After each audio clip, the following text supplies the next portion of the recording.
We'd like to thank our sponsors, Hack and Rose, Attorneys at Law, New York City.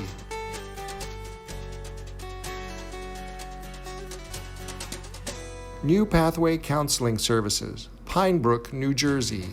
Warren Sand Company, Springfield, Illinois. Shook Funeral Home, Clifton, New Jersey. MEDSCREEN Laboratories, Clifton, New Jersey. Standard Tile of East Hanover. HAYEK'S Hometown Market in Newton, New Jersey. And thanks to the many other sponsors listed here.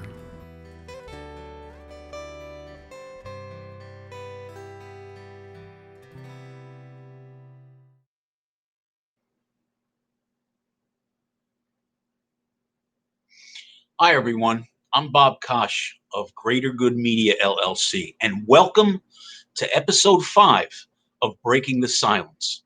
We would like to thank our sponsors for joining us tonight and also the Clifton Kiwanis Club. We've had great commentary from our viewers in the past 4 episodes, and I really believe tonight you're going to have a bit of a treat. The 2 folks that are with us have been to rock bottom and back. And I would love for everyone to really listen to their story. Once again, if you have the wherewithal to come on as a sponsor or make a donation, you can go to www.greatergoodmediallc.com, clarkfredericks.com, or cliftonkiwanis.org. Now let me turn this over to Clark, and once again, thanks for joining us. Hello, everyone. Welcome to the final episode of Breaking the Silence. We've covered a lot of ground in these last 5 weeks, and I've hoped I've impacted people. I've hoped people have learned something. Earlier today, I was at the gym working out before this, and a lady came up to me at the gym, and she said, "I have watched all 4 episodes so far, and I've gotten something out of each one." She said, "My granddaughter was molested as a child. She's fallen into drug addiction. She had physical problems when she was born. So I got something out of the physical therapy. I got something out of the psychologist in the Ginny's house lady. I got something out of the substance abuse. I got something out of the grooming." She goes, "It's been great." And she goes, "And I'm looking forward to this week's episode because my granddaughter's been to hell and back as well." So this week, I wanted to bring 2 people on who've had stories of a rock bottom that many of us don't have. Many people have said my story inspires them because of the bottom I had and the rebound I've had since. And I want you to be inspired by not only my story, but by hearing other people that have overcome heartache and tragedy and pain. And that's what you're going to hear this week. It's going to be, I'm looking forward to it. It's going to be intense. It's going to be amazing. It's going to be inspiring. So with that being said, I'm going to start with my first guest is Sean Miller. Welcome, Sean. Hi, Clark. Glad you could be here, man. Thanks for having me. Yeah, this is going to be great. So let's take a deep breath and let's rock and roll with your story here. Sean, I've put myself out to the world with all the crap I experienced, being molested and raped and substance abuse and addiction and heroin and coke and murder and everything, so that I'll open up the door for somebody else to feel emboldened to speak about their own pain. And privately, you sent me a message saying my story did just that for you. Just touch on that for a second. Yeah, well, once I heard, your story, it was amazing how different but similar our paths were. And it truly, I was already speaking, to 12-step fellowships, but it allowed me to be more open and free about my entire story to pretty much just anyone, because you never know who you may or may not help, just in a daily conversation. Absolutely. Yeah. And I mean, that's exactly why I put myself out there, and I'm honored to hear that I had in any way paved the path for you to speak openly. So that's fantastic, bro. And by Well, you thank you very much. speaking, you're gonna pave the path for the next person to Exactly. speak. We can only hope, right? Yeah, that's it, man. That's how it works. This is Right. awesome. Right.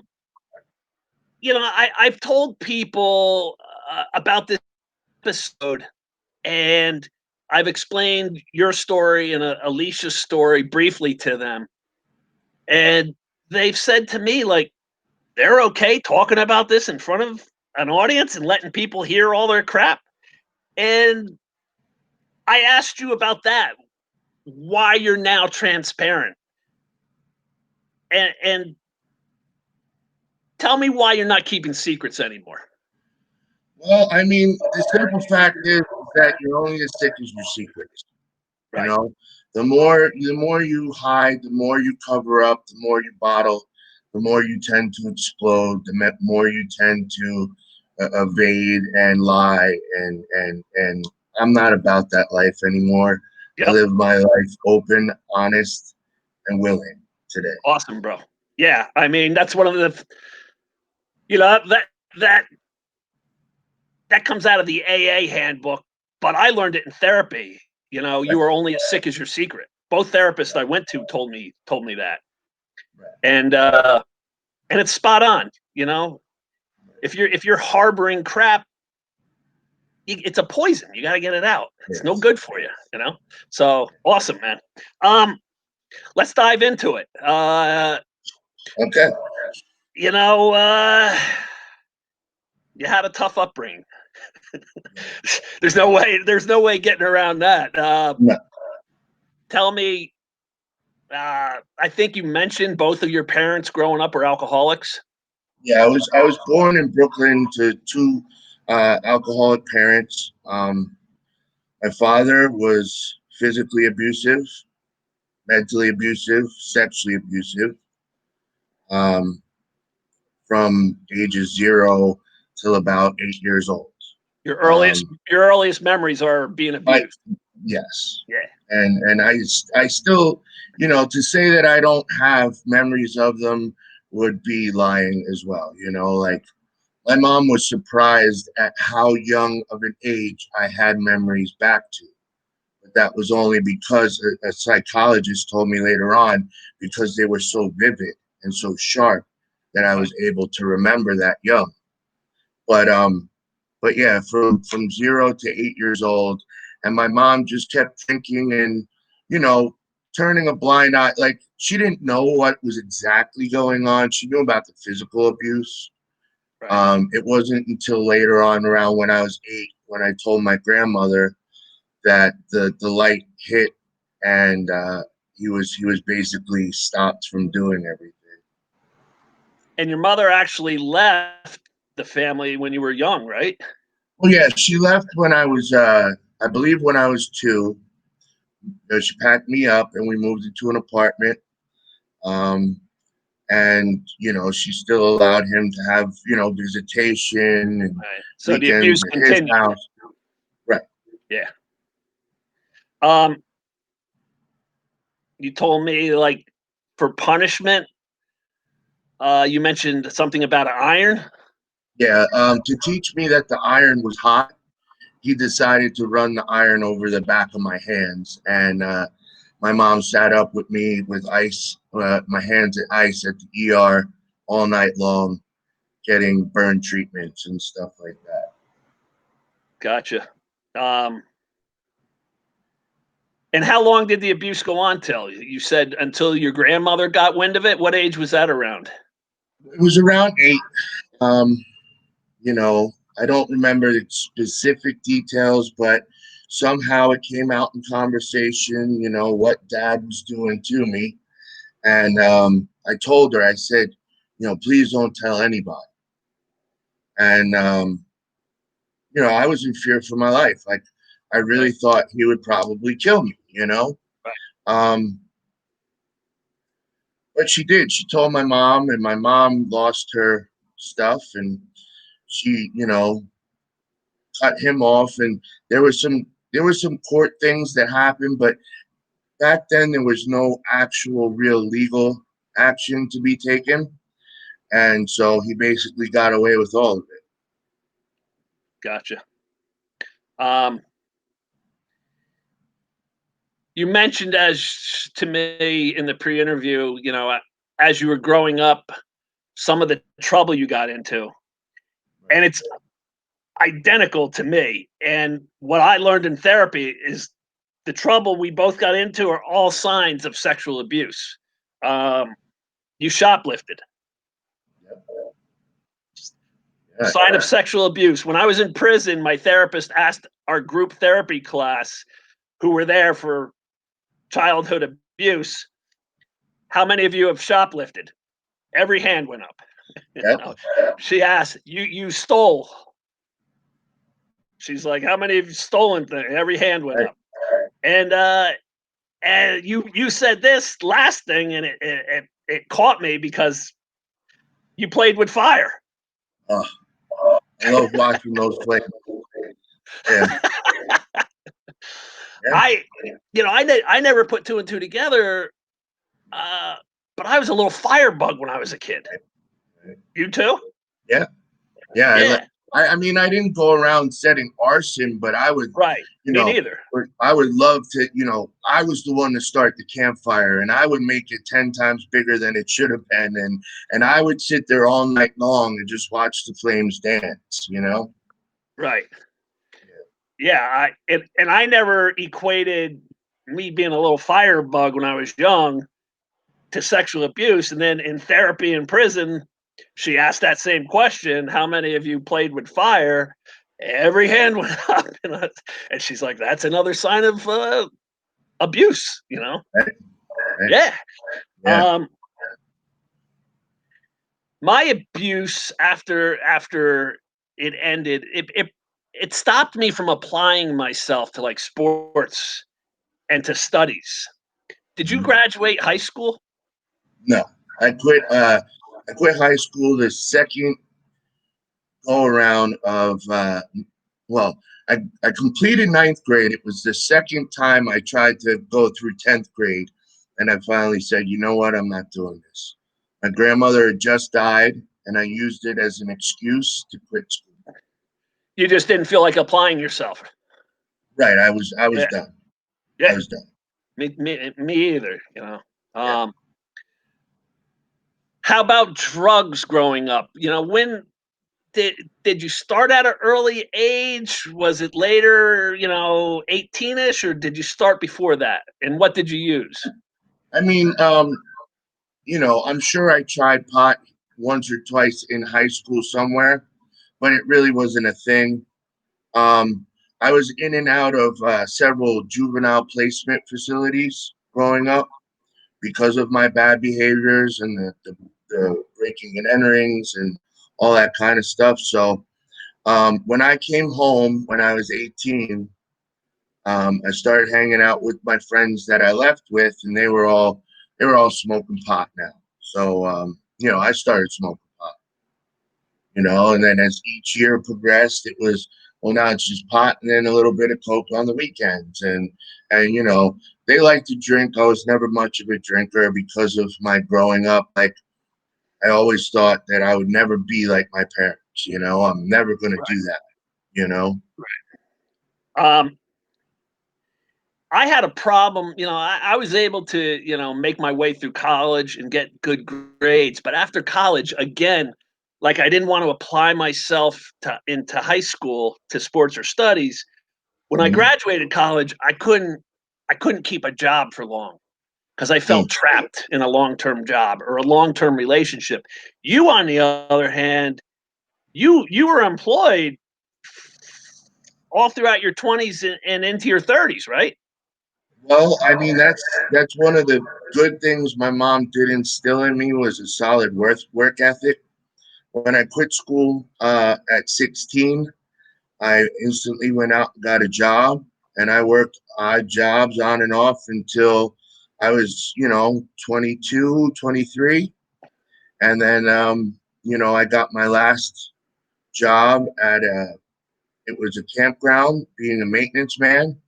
Eventually, I wound up to be the maintenance foreman. I worked there 16 plus years. Wow. Yeah, So you were trying to you have all this crap in you, yet you were able to be stable in certain areas. right. I mean, I would Yeah. still go home at night. I'd smoke my weed, and then I'd pass out, and I'd get up, and I'd do the next day. But Right. I was able to. I tried the girlfriend thing. I've never had a solid relationship ever. you Right. know. Yeah.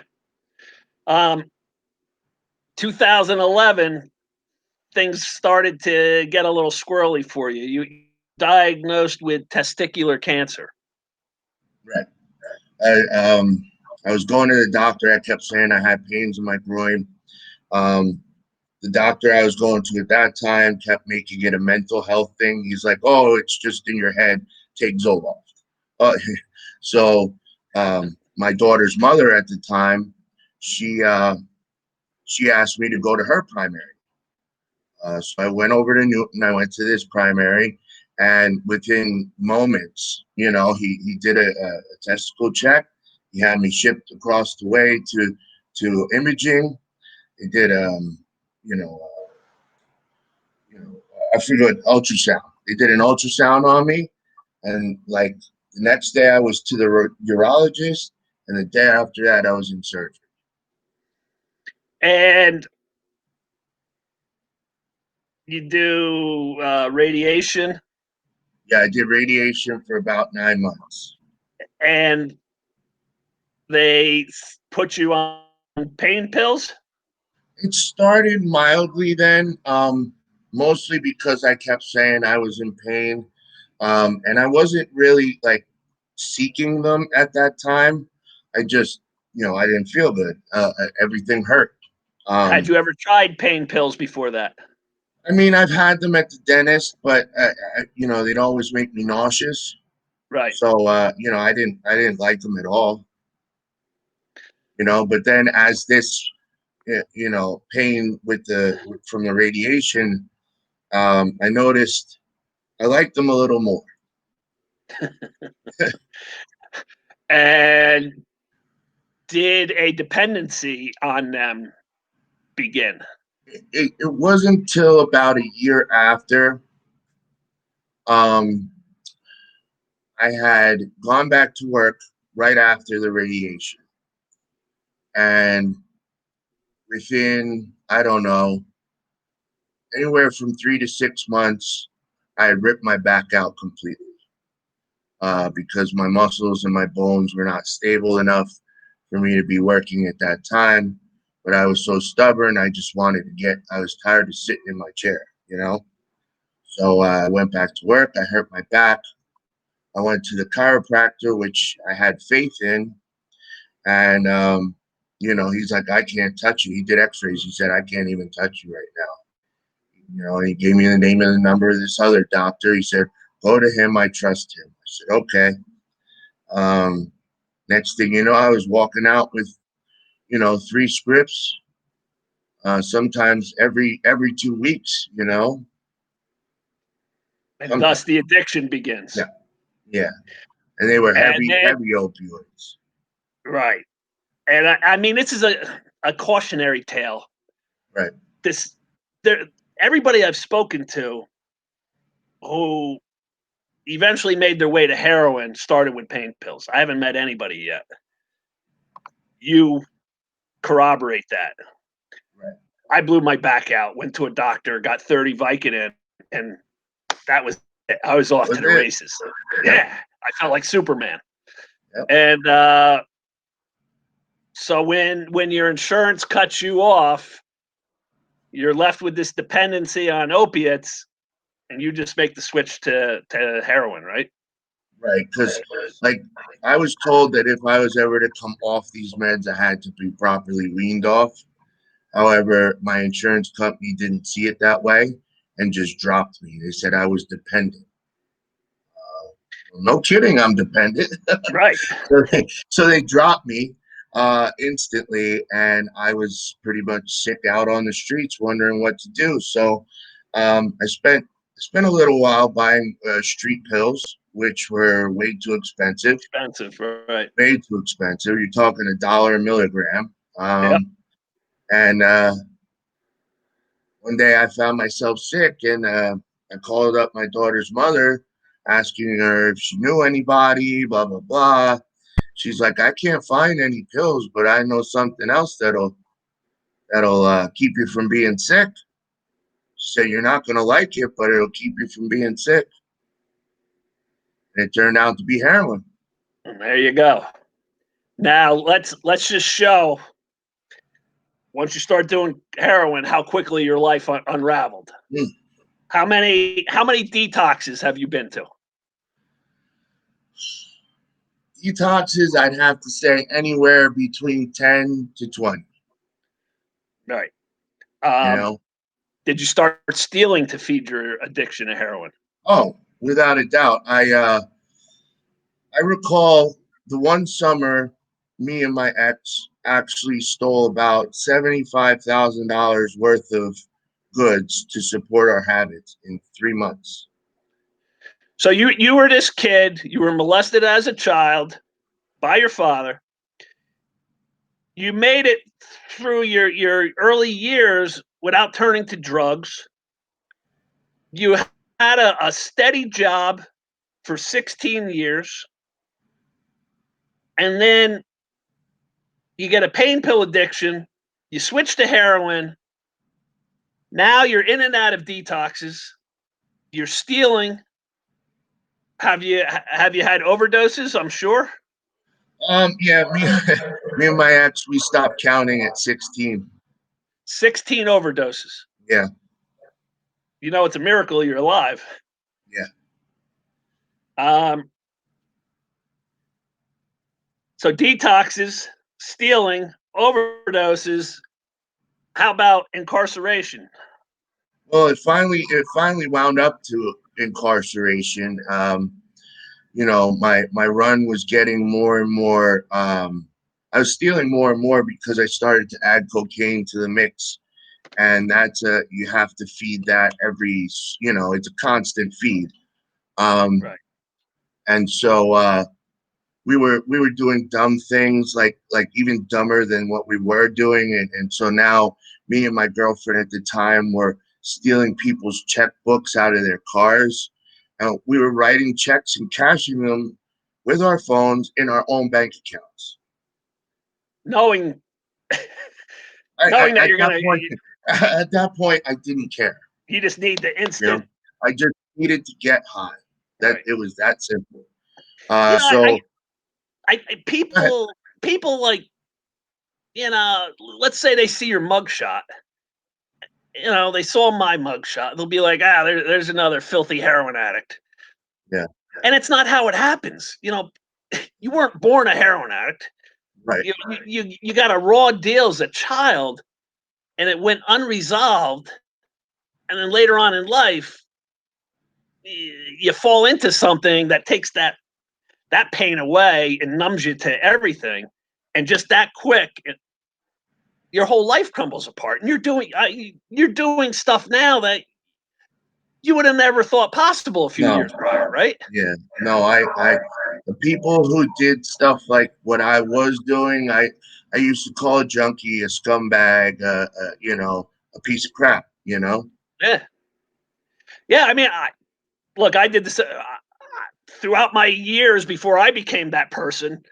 I would look at that junkie and say the same thing. Yeah, and then now I'm locked up with all of them, and I'm no better than the next person. You know? Right. Now I am the junkie and the scumbag. I am the junkie, right? Yeah. And the same thing, you know, the same thing with me was the cocaine. You know, that gets its claws into you, and there's never enough of it. No. You know, I know heroin is its own soul-stealing monster, but cocaine, when it gets its claws into you, can be just as evil. Because you constantly have to feed it. Like, Right. I could have done 4 shots of heroin per day and managed. Right. Where the cocaine had to be fed every half an hour, every 15 minutes. You Right. know. So, Yeah, I hear you, man. I went from doing grams to all of a sudden I'm buying ounces and yeah. not sleeping for weeks on end. It just takes control. There's never enough. Right. And I think all drugs are a mental and physical addiction, but with the cocaine, I think it's a lot more mental. Your mind just says we Totally. need this. Yeah, Yeah. it's totally mental. Right. Yeah. So you're in and out of jail. Your life is just in shambles from the person you were, and things got so bad for you that were you living in your car? You mentioned something living under a bridge also. Yeah, I was the last 6 months of my running life. I was living under a bridge in Newark, or out of the back of my car in Patterson. It was out of the back of my car in Patterson first. Then we moved to Newark, and then couldn't afford the gas to keep the car moving. Then one day the car got stolen, so I was stuck in Newark, and I just lived under the bridge. Lived under a bridge, and that's why I wanted.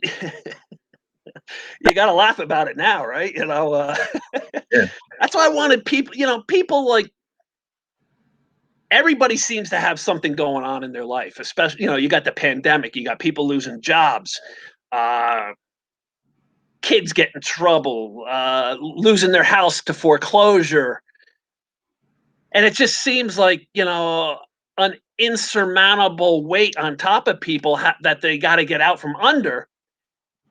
And yet I wanted people to hear, like, here's a dude molested by his father, fell into drug addiction, incarceration, detoxes, overdoses, and he's living under a friggin' bridge in Newark, of all places. I mean, does it get much worse than that? Nope. And yet, No. you're sitting here smiling at me, and it's awesome to see, man. It's amazing. Well, thank God, because, and I know this is so stereotypical, but when I was in jail, I had that aha moment. Yeah, I was gonna lead into that. Let's Okay, talk about that. Tell yeah, me, um, you called out to God in jail. I dropped to my knees on the hard concrete floor, and I'm like, well, at the time I was only 150 pounds, but I'm a tall dude, and I dropped down to the floor, and I broke down in tears. And you always have those foxhole prayers where you're like, God, if you do this for me, I swear I'll be good. And well, this for once in my life wasn't a foxhole prayer. It was like, God, just please stop this. Please help me to stop this from happening. And I can't even explain it, but this warm glow came over. And I just knew at that moment things were going to be different. I couldn't Awesome. explain why. I couldn't explain how at that time. I just felt calm and comfortable after. And I spent the next couple months still in jail, so life was not great. But day by day, things got better. Like, my kids started getting on the phone with me. My mom, wasn't yelling at me. My mom came to visit. My mom brought the kids to visit. And then I was released. And I was given a choice when I was released, pretty much. I was released on drug court program.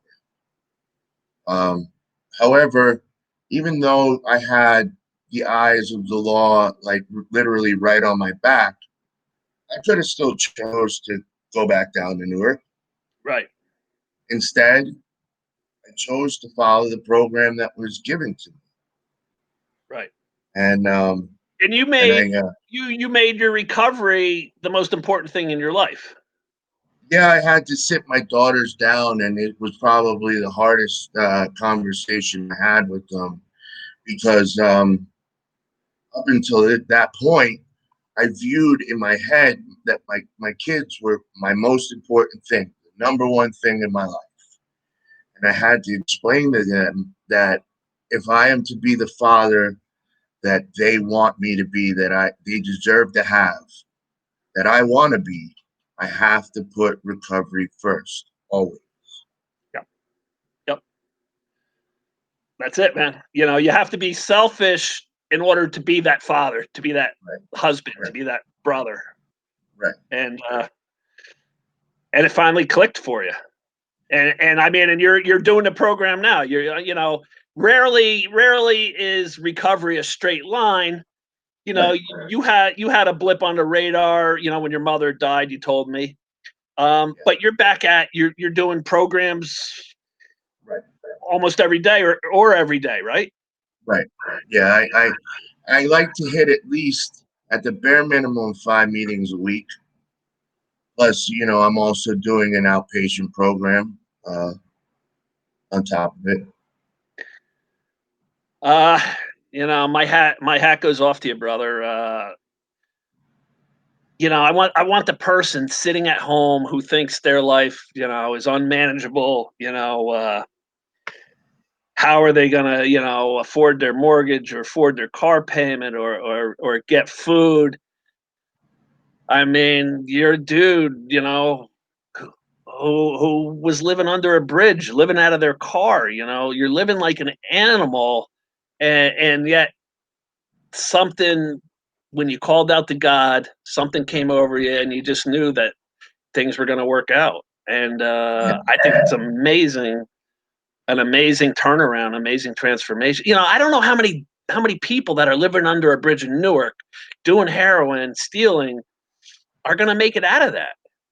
You know, you gotta pat yourself on the back. You know. Thank you. Yeah, it's awesome.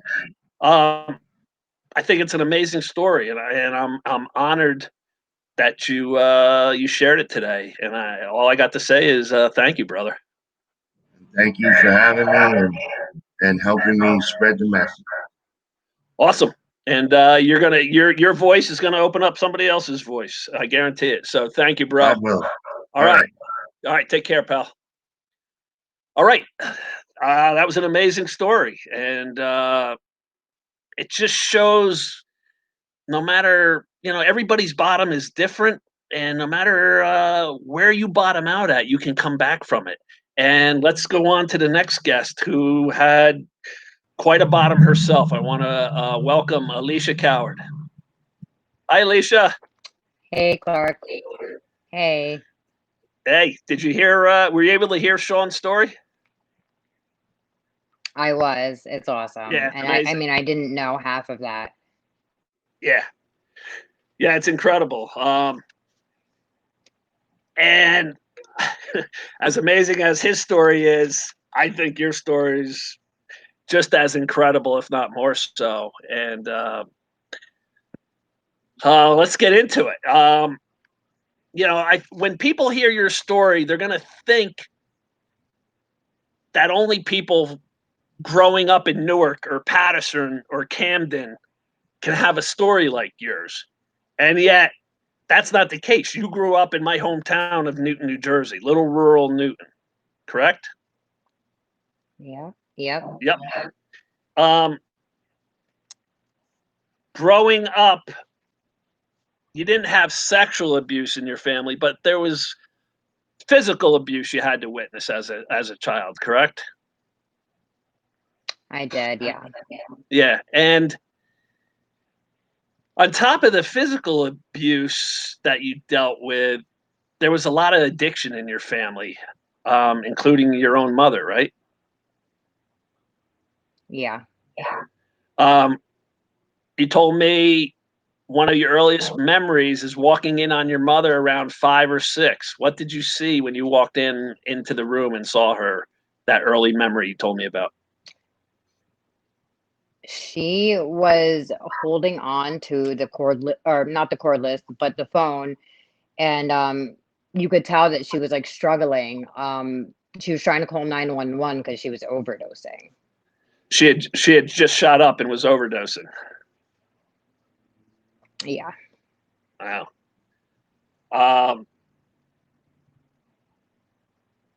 And did you know your mother was doing drugs at that age?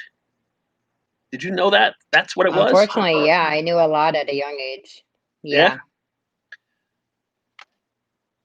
Yeah. And unfortunately, your mother didn't make it out of her addiction, did she? No. What happened to her, and at what age were you?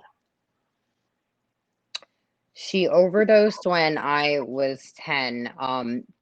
She had just gotten out of Greystone after the death of my brother. And I mean, after my little brother died, she just, I mean, I didn't know if she would ever really be the same. But after she got out of Greystone, she passed away. Wow. What other, you've had many other family members addicted to drugs, and several of them haven't made it out either, right? What other family members were tied up with addiction in your family?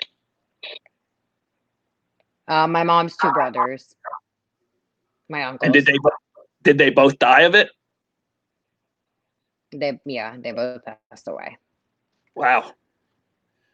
So your mother and her two brothers both died of what, heroin for both, for all three? Yeah, Wow. So you were raised by your grandmother. I was. Yep. Yeah. Growing up and being surrounded by addiction, when was your first time to experiment with any type of drug? I was, I think around 12. It was seventh grade, and I just started smoking weed and drinking. The first thing I did was weed, though. That was, I think you said you saw an older cousin or some relative smoking, and then that's how you smoked. Yeah, an older relative. Yep. Yep. So, and I started smoking weed at age 12 too. And stealing alcohol where I could out of the cabinet or whatever. So that's, I mean, it wasn't like you just went off the charts. You just were trying weed and, having, if you got a drink here and there, that's what you were doing, right? Yeah. Now, unlike Sean, who didn't graduate high school, you did graduate, right? I did. You did. And you had okay grades, or how were your grades? Decent enough? I actually did. Yep.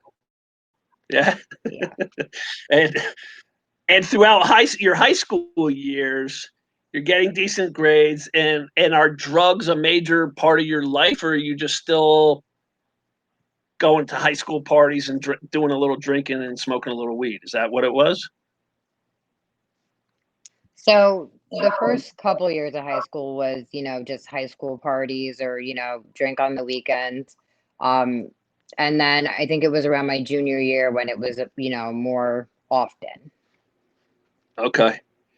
And you started working when you were 16, and you met an older dude at work, right? Who you started I dating? did. Yeah. And with him, is this where some of the harder drugs, let's say, came into play? Yeah. Right after I graduated high school. Right after high school. And like, what did you start trying then with him? Ecstasy, painkillers, Molly, Yeah. Yeah. Coke. Each Coke also. And like myself, like Sean just mentioned, you graduated, you started with Roxy's, I think you said, and then graduated up to like 80 milligram oxys. Yeah. And at some point, you make the jump from the 80 milligram oxys into heroin. Yeah. So because of taking several a day, the person I was getting them from, they ran out way quicker than usual. So there was one night when we could not get them, and my ex said, "Well, why don't we, message this person?" Um, and then I actually ended up asking the person that I was getting them from, do you know like what I could do? Like I don't feel good. And she was like, "Well, I know a person that can bring you to Patterson." And I mean, I wasn't okay with it because, in my head, well, no, I'm taking prescription pills, even though it's not my prescription, it's prescription pills. It's way better than Right. heroin, way safer, Right. trying to justify it. Yep. But that night I did do heroin. And you know, it's the same thing with me. Like I used to gather pain pills like a squirrel gathered nuts. And Yeah. as right, and as soon as the pain pills got scarce, somebody I called's like, I don't have pain pills, but I can get you heroin. And I just like, yeah, I don't want to be sick, so let's do it. And so that was similar to you. Like the pills got expensive, got hard to find, and you make the switch over, right? Right. Um, let's talk. Sean mentioned how quickly his life started to fall apart once you started doing heroin, and I think your life took a similar path too, right? Yep. Pretty. uh, did you start burglarizing, stealing for dope money? Rather quickly. The first time I had done heroin was, I think it was December of 2000, maybe 11, and then in April I caught a burglary charge. That quick, yeah. That And quick. did you end up in jail right away for that, or not, or just got probation or something? No, I went to jail, got bailed out, kept going back to jail. Um, I did eventually get probation, in which I maybe showed up a few times, and then I was, just running from probation. So you start doing heroin, you start stealing almost immediately, and you start ending up in jail almost immediately.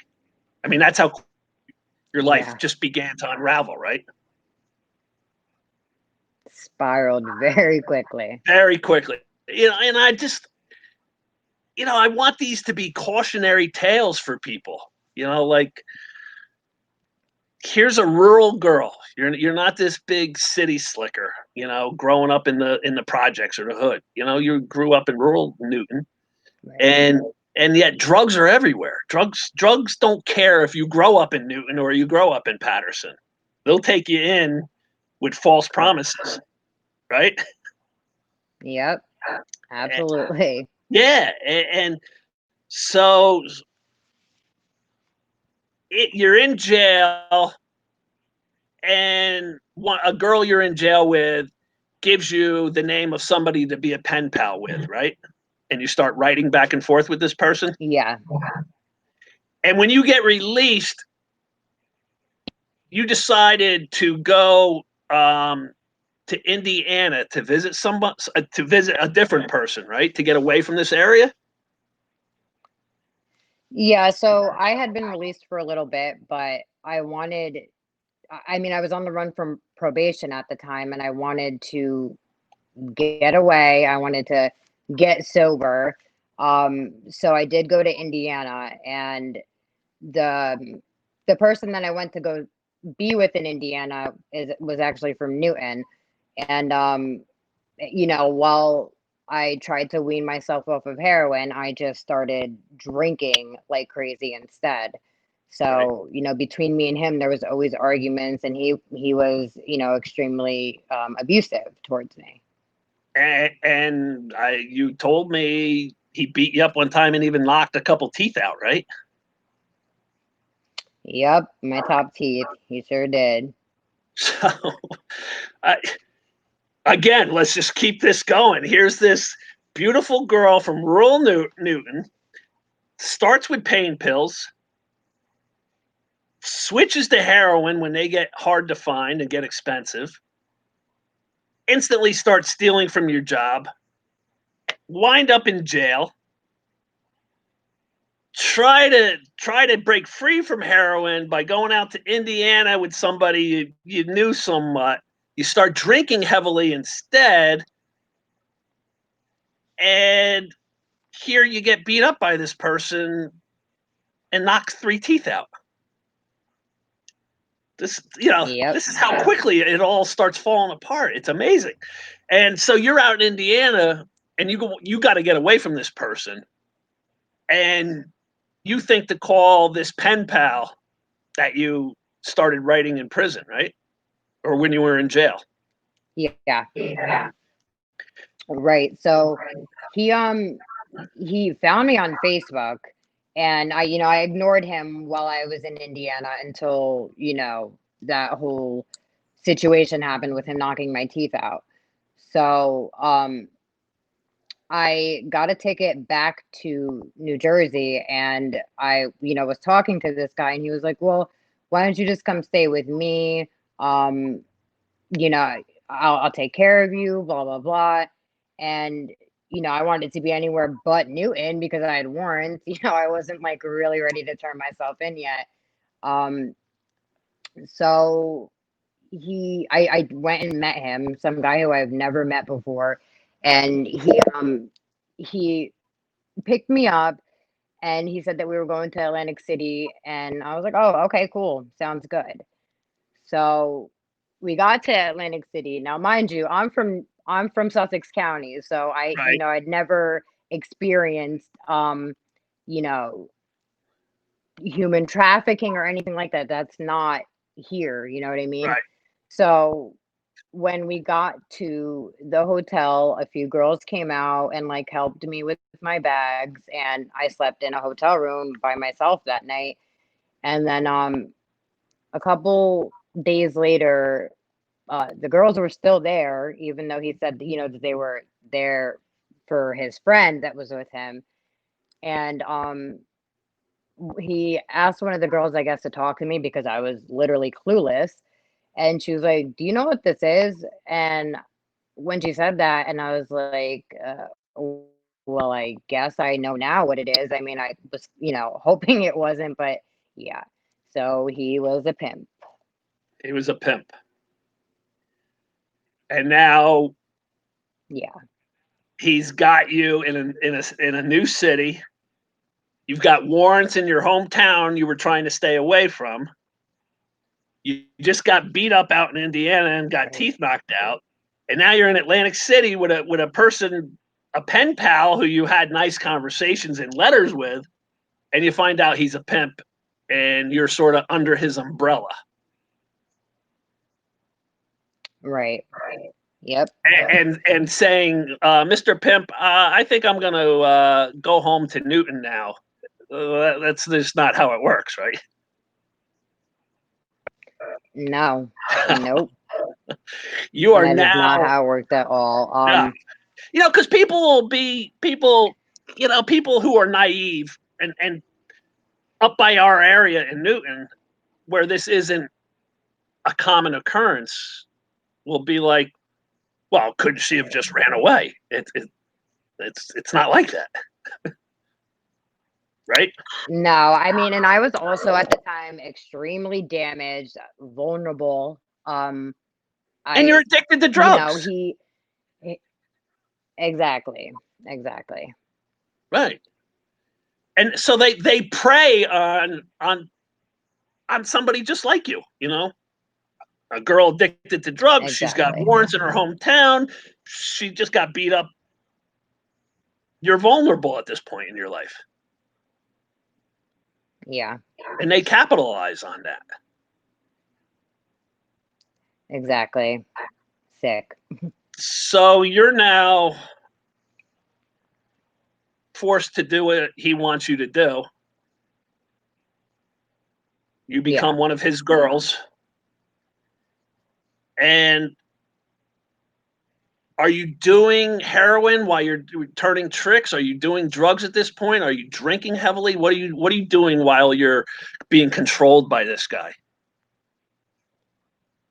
So, because I really couldn't accept what I was doing, I drank heavily, just to try to forget or not even, be present. And he, I would drink so much that it would cause me to pass out. I wouldn't hear the phone. And if I didn't hear the phone, I also got beat up. So he beat you up on top of it because you're drunk and passed out and not answering his phone call. And didn't he break a couple of ribs at one time? He did. He broke the ribs on my left side because I was drunk. Right. It's just,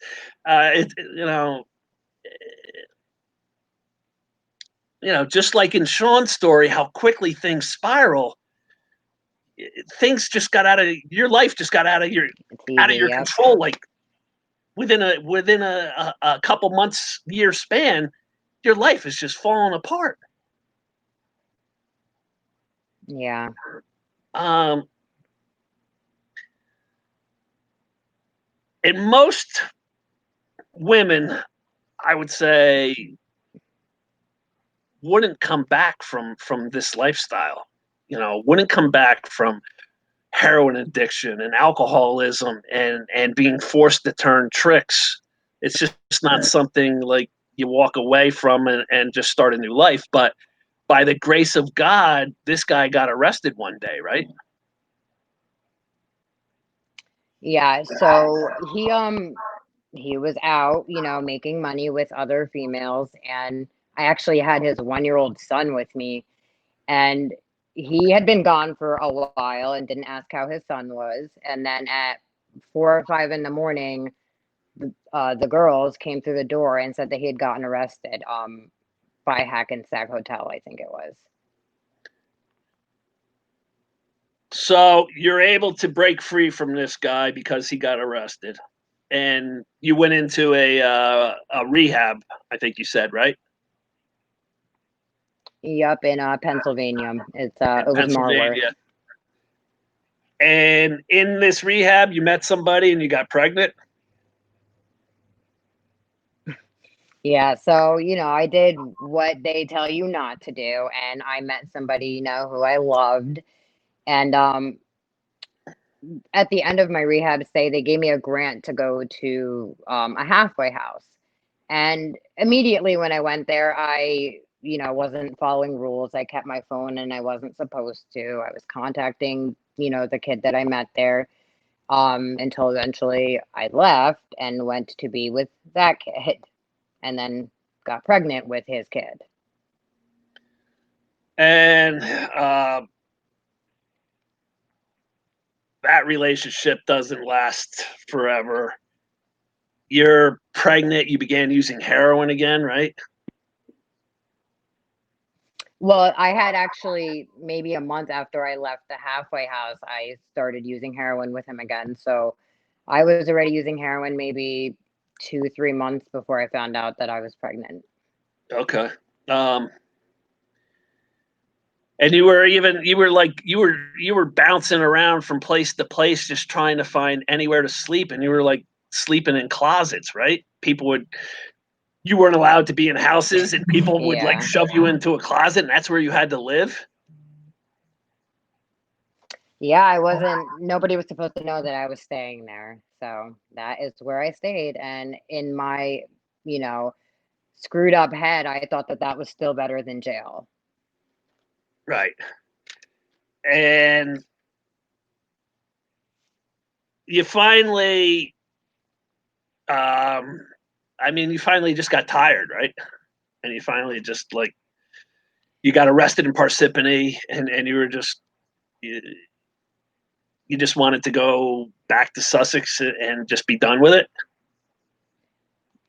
I did. So initially I started giving the cops a fake name and, all the unnecessary stuff. And then he questioned something that I said, and I was like, okay, yeah, my name's Alicia and I have warrants, so just take me to jail. And that was it. And you're still not at your bottom yet. And for you, your bottom was thinking about giving up your child to go to prison to be done with everything, right? You wanted to, like, you thought prison would be the easier way out than going on drug court, let's say. Yeah, because, being in jail, you obviously hear everybody tell you, oh, don't take drug court. It's a setup. So I, was legitimately scared to take drug court. And everybody always said the jail was, quicker. So, in my head, I was like, all right, well, maybe when I have my son, I can give, a family member temporary custody. And I was going to do it. The first time my public defender came to me, I told her that that's what I was going to do. And then the next time I was supposed to sign, to go to prison. And I think I had a month before court. And then just one day I was like, are you serious? Like get your head out of your ass, pretty much. Like Right. that is not okay to even think or suggest something like that. And then I thought about, my mom, how she struggled, and we hardly saw like the best of her. And I could not imagine putting my kids through that ever, ever. And that was like your waking up moment, right? Yeah, because like I really had to I felt like I had to like punch myself in the face. Like, really? Like, you're gonna give up your first child? You're gonna see him for what, a couple hours in prison, and then he goes somewhere else? No, that was not okay to think of that. And I ended up telling my public defender that I would take drug court, and I did. And that meant you had to abide by the drug court rules, and you had to get regularly tested, and you had to do everything they asked of you. And you were willing to finally do that, right? To have structure in your life. I was. Yep, and I did. I did it. And you took that when? When was that you got on drug court? December of 2016. And how long have you been clean and sober? 4 years. 4 years.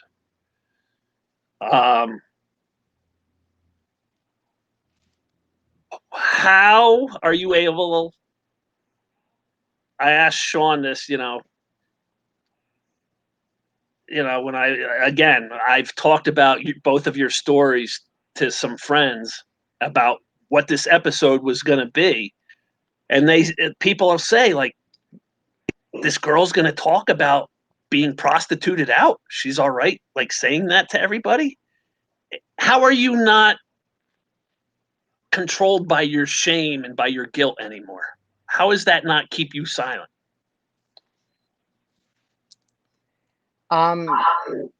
Because I knew being transparent about it could help people.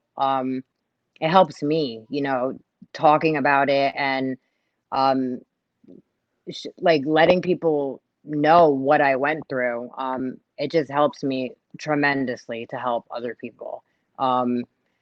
In the beginning, like when I had first gotten sober, I didn't tell anybody about it for a while, actually. Um And then I got, really close with somebody that I, still work with, and I ended up telling her. And then I thought, like, what is there to really be ashamed about? Like, that was the past, and that is not who I am now. So, I mean, Bravo. I'm okay with my past because that is, what keeps me going today. Awesome. Awesome. And, you know, everything you just said is my motto also, like, and Sean said the same thing. Secrets kill us. And if we, Absolutely.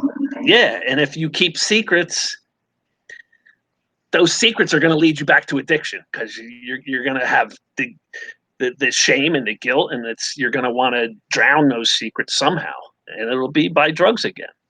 Exactly. And so you know, again, there's people, everybody you talk to has something going on in their life, it seems. Everybody's been affected by the pandemic. Everybody's Right. either got laid off, hours got cut, lost their job, houses in foreclosure, kids have to do homeschooling, so one of the parents has to be home. There's something going on in everybody's life, and they think it's insurmountable. And yet, that's why I wanted to bring you and Sean on, to just show the mountain of crap you both had to overcome to build a new life. And you've done it, and I'm just so incredibly Yeah. proud of you. And how is Thank life you. now? How is life now? You have a new man in your life? I do. We've been together for 3 years. I have 2 children now. Now you had another child. Life is chaotic, but it's a good chaotic now. Yes, And you work? I do. I've been at Verizon for 3.5 years. So you go from being a prostitute, living in closets, addicted to heroin, getting your teeth punched out, getting your ribs broken by your pimp, to finding love, having a second child, Mhm. having a stable job, and a stable place to live. Is that what you're telling me? Absolutely. Do you like laugh to do you like shake your head sometimes and be like, how the hell did I make it through? I do. I do. I definitely do. I mean, it's amazing. It's Between like several overdoses that I've had, and oh, yeah. now, I'm alive and well. So And just, you and I have a lot of the same Facebook friends, from being locked up. How can you even estimate how many people have died of overdoses since you started this spiral in your life? Do you have any clue? Take a guess. at least 40 people. Right. A lot. And I mean, just this past week, another beautiful girl lost her life. We were both, Facebook friends with her, and that could have been you. A beautiful girl succumbing to drug addiction or being killed by a pimp. Yeah. And yet here you are, and you look. I just had lunch with a retired lieutenant. I was down at the shore, and this guy lives at the shore. He's a professor now. And, he said to me, he goes, "You're the worst example to use to tell people not to do drugs." He goes, "Because look at you. You look great." He goes, you work out every day. He goes, "You look fantastic." He goes, "How can I use you as an example to say to people, don't do drugs, you'll look like this guy?" And that's how when I look at you, That that's makes what I want to sense. say. Like, how do you tell people don't do drugs? You'll look like Alicia. You know, you got that sparkle back. You got that look in your eyes, the smile. It's back. Thank you. And I'm sure you had to look like a monster for a few years there. Oh, I did. My mugshots are terrible. Yep, sure did. So I'm honored to talk to you. I am just so incredibly proud and happy that you made it through alive, and that your life is totally changed now. I can't say enough how proud of you I am. Thank you. That it means a lot coming from you, especially. Yeah, awesome. Thank you. And so I just want to say thank you for, not the guts or the balls to come on and tell us, but thank you for being transparent, knowing that secrets will kill you and that you have nothing to be ashamed of. Anybody's life can fall apart at any given time. Absolutely. Yeah, and mine fell apart, yours fell apart, Sean's fell apart. Everybody hits roadblocks in life, and you have to, just take it as a life lesson. You learn something, and now by being open about it, you can give that next girl who's struggling with addiction, who's maybe been prostituted out, who is racked with guilt and shame, who can't get past that. Like, you're giving that girl hope, saying, I got past it. You can get past it too. Don't allow shame to destroy your life, right? Right. Awesome. Alicia, thank you for being here. Much love to you, and have a great life, honey. Thank you for having me. All right. Thank you. Take care. I'm just amazed, everybody, by those two stories. I got to tell you, each story was incredible on its own. People say I have an incredible story, but there's a lot of incredible stories out there, and the human spirit can endure a lot and come back from it. So you've heard in these 5 weeks, you've heard on the grooming process, you've heard on how psychologists and agencies get children to talk, to open up about their abuse. You've heard on addiction, how children and adults are treated with addiction. You heard last week on babies born with deformities or abnormalities or on the spectrum, how a physical therapist can improve their lives dramatically. And now I wanted to wrap it up with two amazing stories, two incredible individuals who overcame tragedy in life, how their life that quickly, if you don't think heroin is an evil drug, their lives, the second they started doing heroin, fell apart, just immediately crumbled. And yet they both were able to find their way out of the darkness and back to the light. And I just want to give hope to people out there who are faced with their own problems, their own tragedies, that you can make it through. You have to be transparent. You have to get people you trust. Don't keep your pain and your hurt and your troubles all to yourself, because it'll lead to self-destruction even further. So break the silence. These two just broke the silence, and that's what the theme of these 5 weeks were: breaking the silence. It's been my honor to be here for these 5 weeks. I hope you've all gotten something out of, if not one episode, all of the episodes. And it's been my honor. Thank you, everybody. God bless you all. Peace.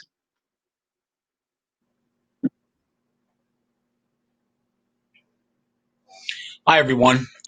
Yes, this is the final episode of Breaking the Silence. I don't think there could be more said than what we've heard from these two young individuals about what they've overcome and how they're keeping themselves in line by breaking the silence. Once again, thank you over these 5 weeks for joining us each week. And may you and your loved ones remain safe. I'm Bob Kosh of Greater Good Media, LLC. Thank you so much, and take care. We'd like to thank our sponsors, Hack and Rose, Attorneys at Law, New York City.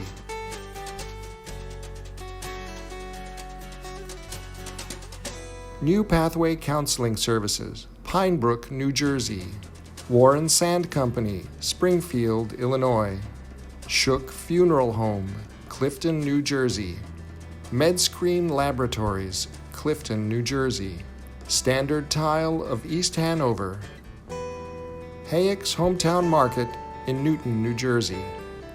And thanks to the many other sponsors listed here.